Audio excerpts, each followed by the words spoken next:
आज भाऊ बहिणींचा पवित्र असा सण भाऊबीज आहे आणि या निमित्तानं राजकीय भाऊबीज सुद्धा आपल्याला पाहायला मिळते. प्रसाद लाड आणि चित्राताई वाघ विधान परिषदेचे आमदार आहेत आपल्यासोबत आहे. आपण त्यांच्याशी बोलणार आहोत. सालाबादाप्रमाणे यावर्षी देखील पुन्हा एकदा तुम्ही दोघं एकत्र आलात, भाऊबीजेचा सण हा साजरा केला. काय भावना आहेत तुमची? निश्चितपणे हा एक सण आगळा वेगळा सण आहे.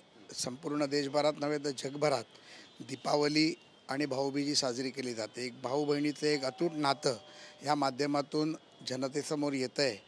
आणि आज नाही तर आम्ही कित्येक वर्ष 20-25 वर्षाहून अधिक काळ भाऊबीज साजरी करतो आणि आपल्या सर्वांमुळे ती भाऊबीज आमची जगभर जाते. ताई, तुमच्या काय भावना आहेत? नाही, अतिशय आनंदाचा क्षण असतो की माझा भाऊ वहिनी घरी येतात आणि हा एक भावनिक सण आहे. म्हणजे गेली 20-25 वर्ष आम्ही एकमेकांकडे जातो. रक्षाबंधनला मी दादाकडे जाते, भाऊबीजेला दादा माझ्याकडे येतो. गेल्या 25 वर्षाचा हा अविरत चालणारा आमचा हा उत्सव आहे. याला कुणाची नजर लागू नये अशी मी परमेश्वराकडे नेहमी प्रार्थना करते.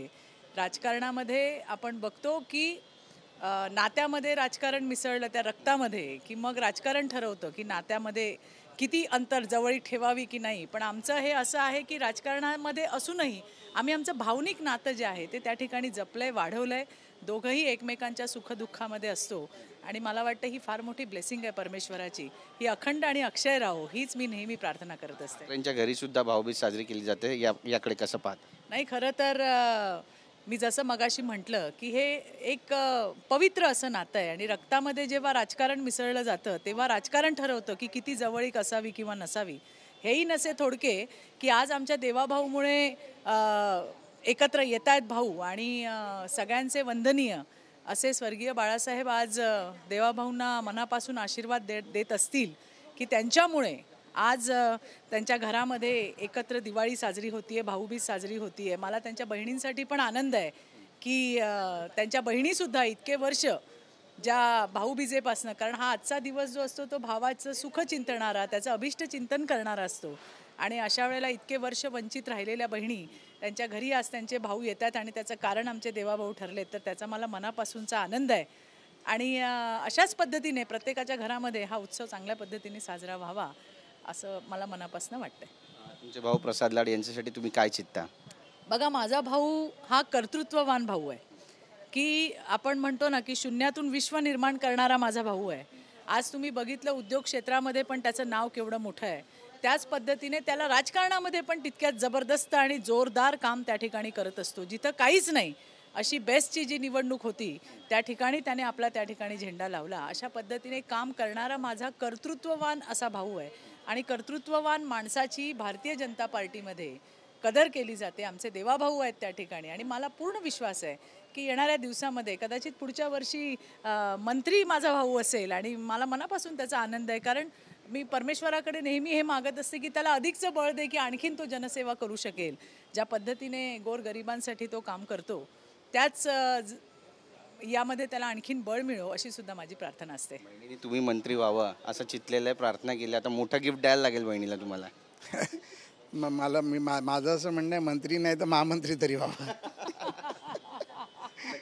असं आहे की भारतीय जनता पार्टीमध्ये कोणी मंत्री व्हावं कोणी होऊ नये हे संपूर्णपणे पक्षाचं नेतृत्व आणि देवेंद्रजी ठरवतात.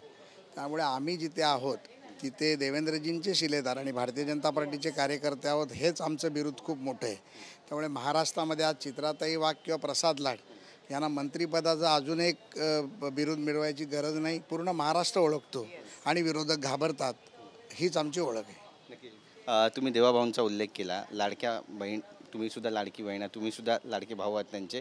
पण त्याच देवाभाऊंवरती संजय राऊत जेव्हा टीका करतात आणि म्हणतात की फोडाफोडीचं राजकारण देवेंद्र फडणवीस करतायत, शिवसेना फोडायची, राष्ट्रवादी फोडायची, याला उत्तर कसं देणार? जेव्हा जेव्हा संजय राऊत देवाभाऊवर बोलतात तेव्हा तेव्हा संजय राऊतला फोडायचं काम मी केलं आहे.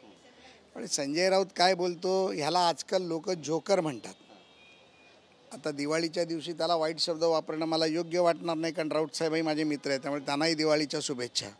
परंतु आपण कधी कोणाबद्दल बोलतो, काय बोलतो हे त्यांनी जरा विचार करून बोललं पाहिजे. सूर्याकडे बघून थुकलं की थूक तोंडावरती पडते हे संजय राऊत विसरले असतील. आणि फोडाफोडीचं राजकारण करण्याला भाग कोणी पाडलं हे देखील संजय राऊतनी विचार केला पाहिजे.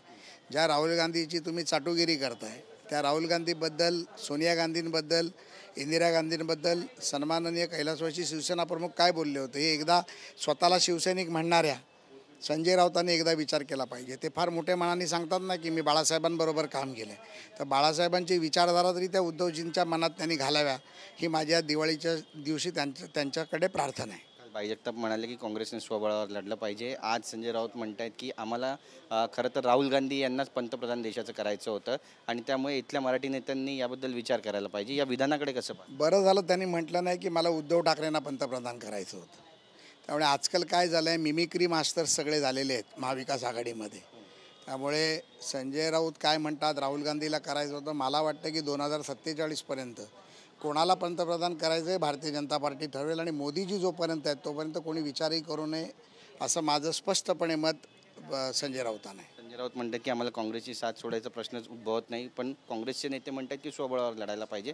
महाविकास आघाडीमध्ये फूट पडते असं दिसतंय राज ठाकरेंना घेऊन विशेष करून. बघा, कोण एकत्र येऊ दे नको येऊ दे तो त्यांचा प्रश्न आहे. आम्ही महायुती म्हणून भक्कम आहोत, महायुती म्हणून लढणार आहोत आणि मुंबई महानगरपालिकेवरती महायुतीचा महापौर निश्चितपणे बसेल याची मला खात्री आहे. आमच्याशी बातचीत केल्याबद्दल कॅमेरापर्सन योगेश गुरवसे, गिरीश गायकवाड, TV9 मराठी, मुंबई.